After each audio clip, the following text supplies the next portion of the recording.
Hello, for my final presentation on African American religion, I'm doing a presentation on Malcolm X and his role in the Nation of Islam and other civil rights.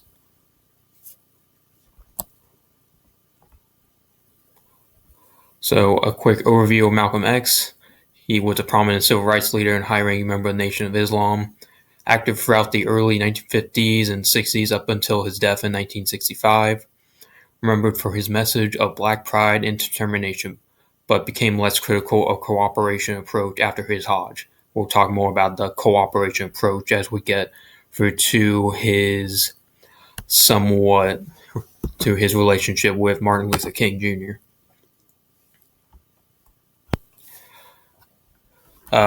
Malcolm X was born Malcolm Little in 1925 in Omaha, Nebraska. He was the fourth child of his parents.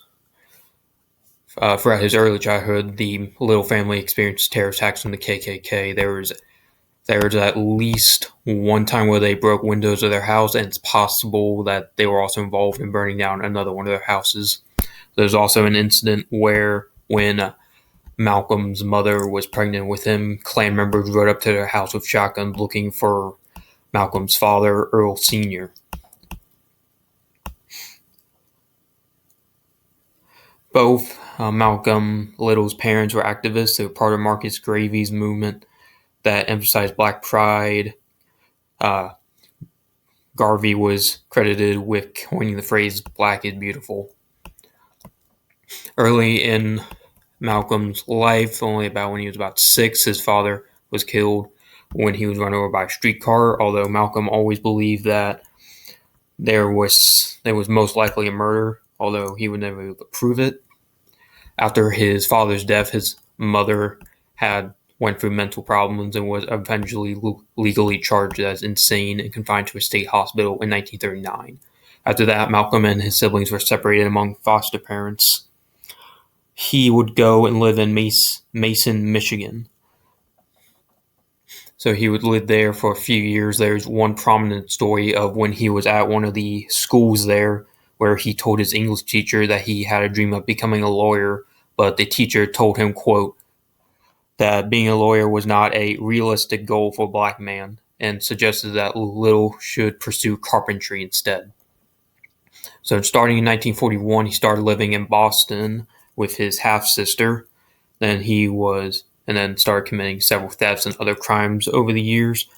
Besides that, he also worked as a bartender and a waiter, with some of his illegal activities, he was known as Detroit Red for his reddish hair.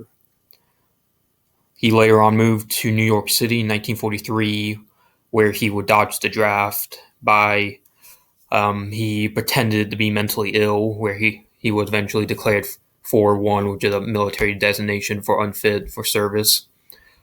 Afterwards, he was arrested in 1946 for robbery and eventually sentenced to 8 years in jail. When X was in prison, he first learned of the Nation of Islam. His brother Reginald visited him many times. With Reginald being a member of the Nation, other members of Little's family were also in the Nation as well. So Malcolm decided that he would join the Nation as well. In prison, he spent much of his time in the prison library learning, and then after converting, he quit smoking, drinking, and eating pork, as Muslim tradition states. While in prison, he started a correspondence with Elijah Muhammad, the leader of the Nation of Islam. Finally, he would be released in 1952. Once he got out, he changed his name from Malcolm Little to Malcolm X, stating, quote, my father got his name from his grandfather, and he got his name from his grandfather, and he got it from a slave master. So X was trying to get away from how his family's name most likely came from a slave owner. So in the Nation of Islam, he became a very well-known member. Eventually, he would become their national representative in 1961. During the time, he helped to find nation temples in New York, Philadelphia, and Boston. He would become the chief minister of the temple in Boston, and also another one in Harlem as well. He is cited as helping the nation's membership grow from 400 to 40,000 from 1952 to 1960. He also founded Muhammad Speaks, a very successful black newspaper that talked about civil rights. So eventually X would become pretty much most likely the second most well-known person in the civil rights movement behind MLK. During his earlier years, so in this period in the 50s and early 60s, he was critical of King's nonviolent and cooperative approach to civil rights. X believed that African Americans needed to voice themselves more directly. X called whites blue-eyed devils and advocated that African Americans should distance themselves away from the rest of American society so they could escape racism and build a stronger black community. So very much the whole idea of black pride. And then we're going to go and talk a little bit about the Nation of Islam's ideological beliefs. So they shared many of the same religious ideas as other Muslims: strict prayers of praying 5 times a day towards Mecca, the restriction of pork in their diet.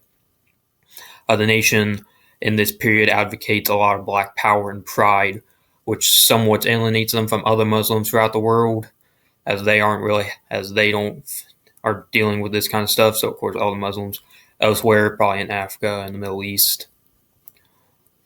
So eventually, through their message of black power and black pride, their message made them different from the mainstream civil rights movement, which of course, as we talked about, that was MLK's cooperation with whites.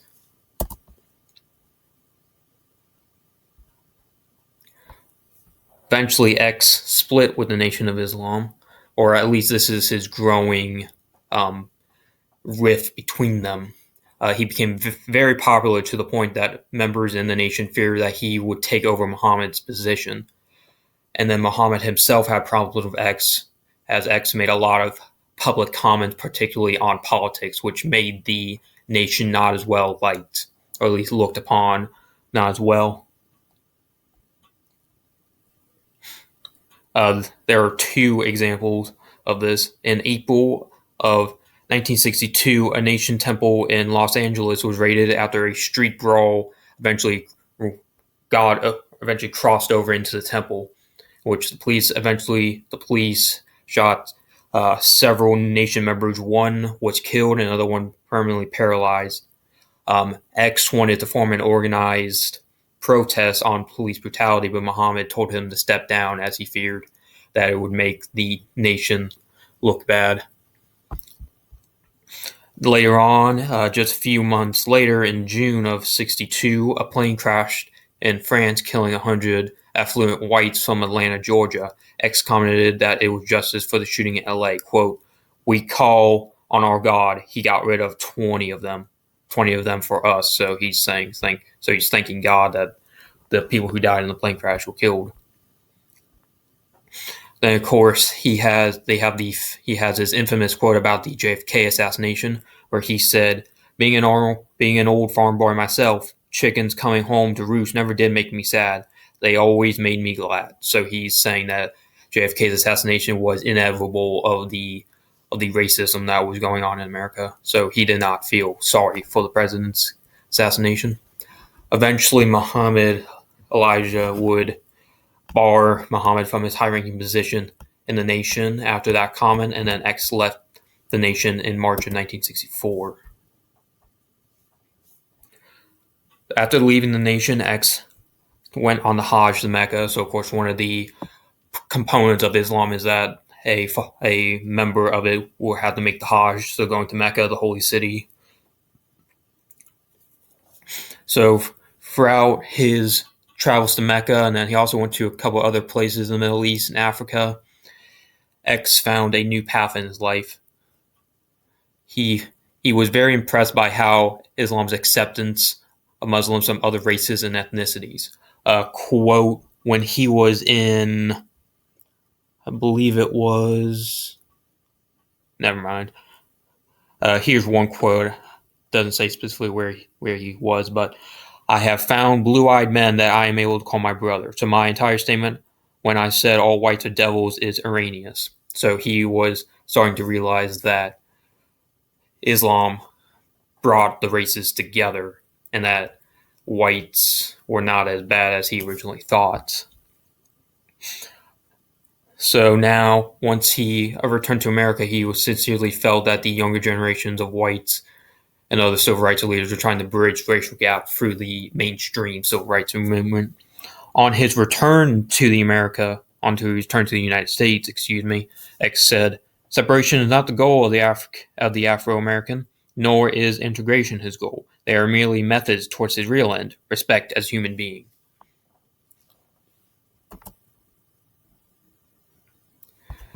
Then, so from about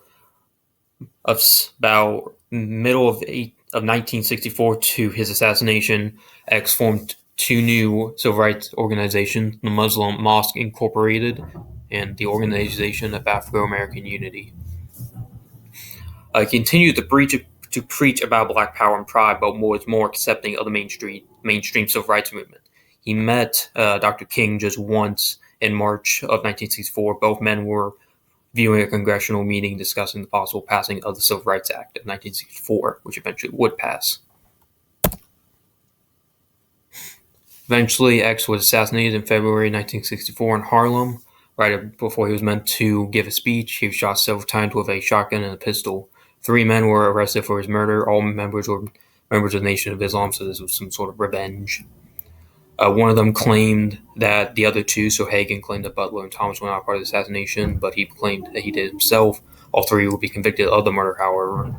Butler and Thomas were eventually exonerated in 2021, so pretty recently after evidence proved their innocence. So the ultimate legacy of Malcolm X is that he was a leading figure of the civil rights movement and was an advocate of Black power and Black pride, and that would live on in other movements like Black Panthers and Black Lives Matter today as well. Then the bibliography. So I thank you for taking the time to look at